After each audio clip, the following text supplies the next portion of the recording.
Herdsmen from Libia, Mali, still terrorizing my people in Benue, Ortom. Welcome to the news and please subscribe to our channel. Benue State Governor Dr. Samuel Ortom has raised the alarm that herdsmen from Mali, Niger, Mauritania, Libya and Senegal were still maiming and killing the peace-loving people of the state. The thing is, please, all these borders, don't they have how to close them? Is it that anybody that wants to come to Nigeria just comes freely? Is that it? Because I don't understand how the federal government will stand and watch this happen. First of all, we should close our borders. Now, if they find out that this thing is still happening, what do we do? The people who have placed there as people who are to be the doormen of guiding people or screening people going out and coming in should be held responsible. Yes, by the time they make one person scapegoat, the second person is scapegoat. They say they don't want to see people in Nigeria. They're still seeing people in Nigeria. They say they're not supposed to see somebody like this in Nigeria. They're saying, what do? You ask them questions. If they are doing like they don't know, treat them the way they're supposed to be treated. Let's say, for instance, you place somebody in your house. The person is meant to be your security man, and you go out. Then when you come back, you see people in your house having party, doing whatever they like. And you ask your security man, is like, he's acting strange. What are you going to do? You discipline him. You get him arrested. Yes. He's even the first person you are going to even deal with. That is how to go about it. If you have dealt with him once, the second person you dealt with, the third person, I think the rest people will just straighten up and do their jobs. Then those people, you bundle them out. It is not going to sound easy, but that is why people like this will make the work easier for the government. But because this government keeps, giving people, they have so much empathy for such people, they keep allowing them to come in. People are not doing their jobs, strip them of their jobs. If they feel that, that they don't want that job, people are there that want to do the job and do it well. Of course, this is Nigeria. No. Yes, now.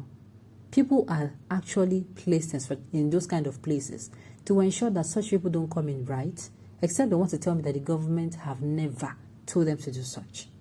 Let's find out more. The news in detail. Please stay with us. However, President Muhammadu Buhari has vowed to crush terrorists across the nation before he hands over power in 2023. Buhari's reassurance is coming as the Arewa Consultative Forum (ACF) has called on government at all levels to take urgent steps to stem the menace of antisocial and criminal acts going on in schools nationwide. Also, as part of the effort to tackle banditry, the Special Task Force Operation Safe Haven (OPSH), maintaining peace in Plateau and parts of Kaduna and Bauchi State, has framed 103 youths on armed combat and intelligence gathering. Speaking on a Rise News channel, Ortom, however, disclosed that the strict enforcement of the state 2017 open grazing prohibition and ranches establishment law has reduced the level of insecurity, pointing out that herdsmen now comply with the provisions of the law.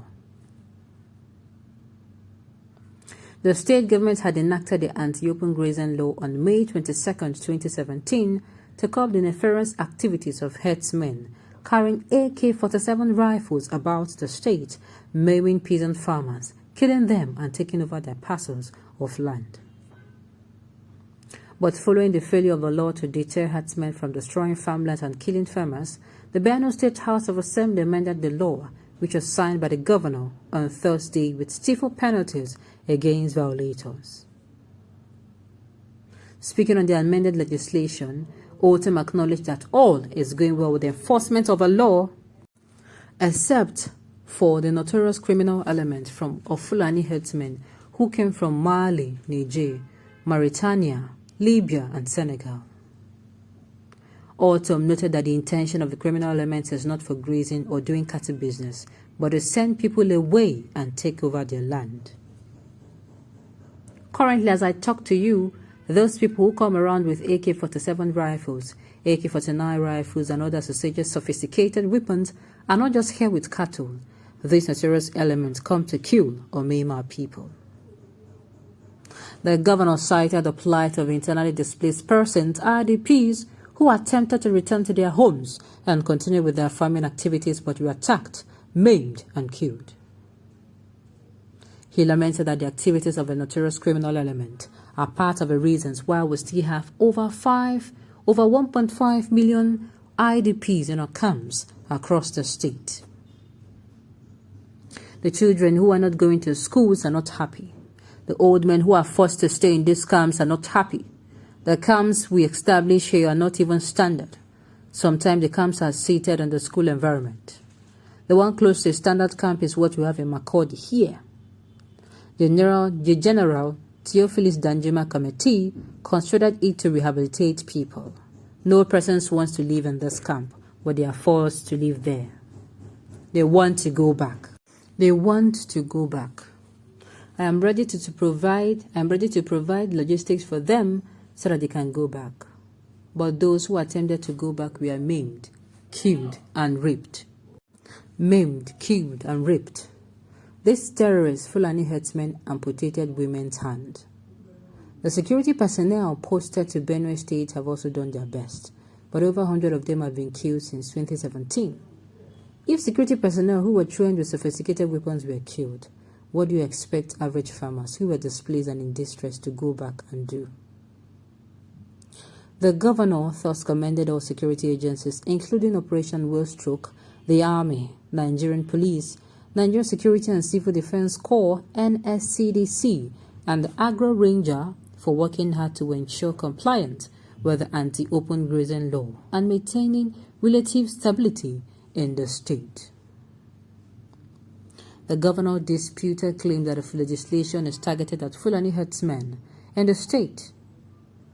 This amendment came as a result of those who felt they have enough money to pay fines or demurrages. The issue of the cattle business, as it is today in Nigeria, is not just being done because they have collected enough money.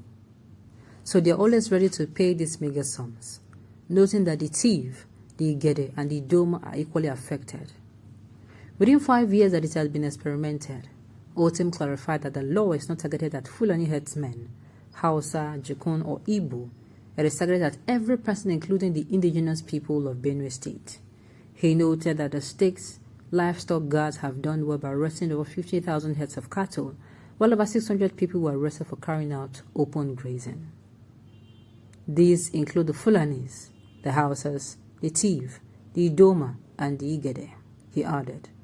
This is very sad, very, very sad. That these people still come and still harass. No, it's very sad. Okay, on this note, we have come to the end of the news. We say thank you for tuning in to listen. Until I come your way next time, enjoy the rest of the day.